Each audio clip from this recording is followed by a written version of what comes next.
हमने इस दिशा में बहुत ईमानदार प्रयास किए।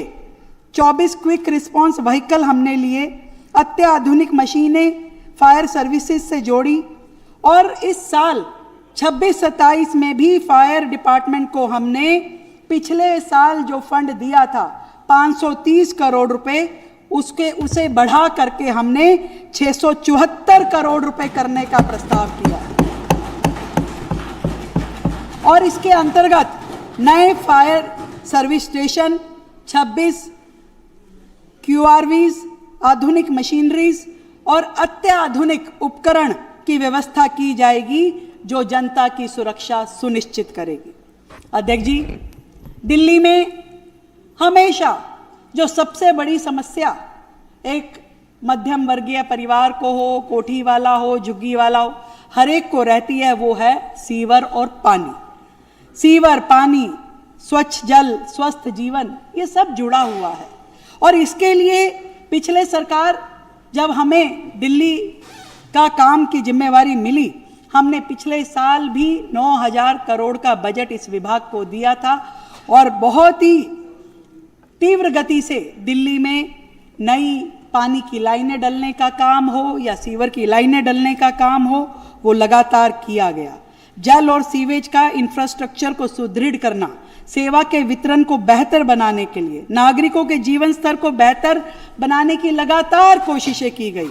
इस साल मैं कहना चाहती हूँ कि हम इस बजट को इसी प्रकार बना के रखेंगे। 9,000 करोड़ रुपए इस साल भी हम अपने दिल्ली जल बोर्ड को दे रहे हैं और जो प्रोजेक्ट पिछले साल हमने शुरू किए, जैसे रजोकरी, बिजवासन, सिरसपुर और पल्ला में नए भूमिगत जलाशयों का संचालन और द्वारका में 50 MGD जल संशोधन संयंत्र की तीव्र गति से निर्माण, ये दिल्ली के लिए अमृत धाराएं साबित होंगी।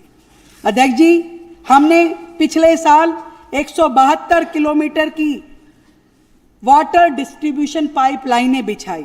हमने 13 किलोमीटर लगभग ट्रांसमिशन लाइनें लगाई। जल आपूर्ति में हमने 10 MGD की वृद्धि की और आगे भी 36 MGD के अतिरिक्त जल का हमने लक्ष्य लिया हुआ है। ये सब कुछ मिलकर के दिल्ली में जल संतुलन को दृढ़ करेंगे। हम नॉन रेवेन्यू जल को भी 45% से घटाकर 15% करने का हमारा लक्ष्य है। हर दिल्ली के हर घर में नल के माध्यम से जल जाए, ये हमारी दूरदृष्टि है। किसी को भी इस टेम्परेरी टैंकर की व्यवस्था से पानी ना लेना पड़े और इसके लिए हमने चंद्रावल वाटर ट्रीटमेंट प्लांट, उसमें पाइपलाइन के विस्तार का काम तेजी से चल रहा है, जिसमें लगभग 9 विधानसभाओं को लाभ मिलेगा। इस परियोजना के लिए यानी चंद्रावल वाटर ट्रीटमेंट प्लांट के लिए हमने 475 करोड़ रुपए का प्रावधान किया है और वजीराबाद वाटर ट्रीटमेंट प्लांट के लिए उसमें भी 10 विधानसभाओं को सीधा सीधा लाभ मिलेगा। हम ADB बैंक से उसके वित्त पोषण की व्यवस्थाओं करने के लिए प्रस्ताव हमने ADB बैंक के पास भेजा है। हम दिल्ली में सीवेज सिस्टम को बेहतर करते हुए जो हमारा टारगेट है कि अभी दिल्ली की जो कैपेसिटी है लगभग 707 MGD पानी को ट्रीट करने की है, हम चाहते हैं इस कैपेसिटी को हम 1500 MGD पे लेके जाएं। सारी सीवर लाइनें, सारी जितने STP हैं, उन सब को बेहतर करने का हमारा टारगेट है और इस साल भी हमने 180 किलोमीटर नई सीवर लाइन बिछाई और 110 किलोमीटर सीवर लाइनों को इस साल बदला गया है।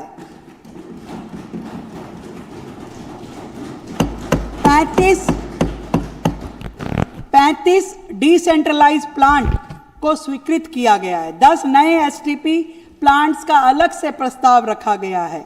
सीवर लाइन की कमी के कारण बहुत सारे एरिया सीवर ओवरफ्लो होता है, कहीं गंदगी सड़कों पे बहती है, किराड़ी जैसे घटनाएं हम लगातार देखते हैं क्योंकि पिछली सरकारों ने सीवर के लिए, STP के लिए, पानी की लाइनों के लिए कभी काम ही नहीं किया।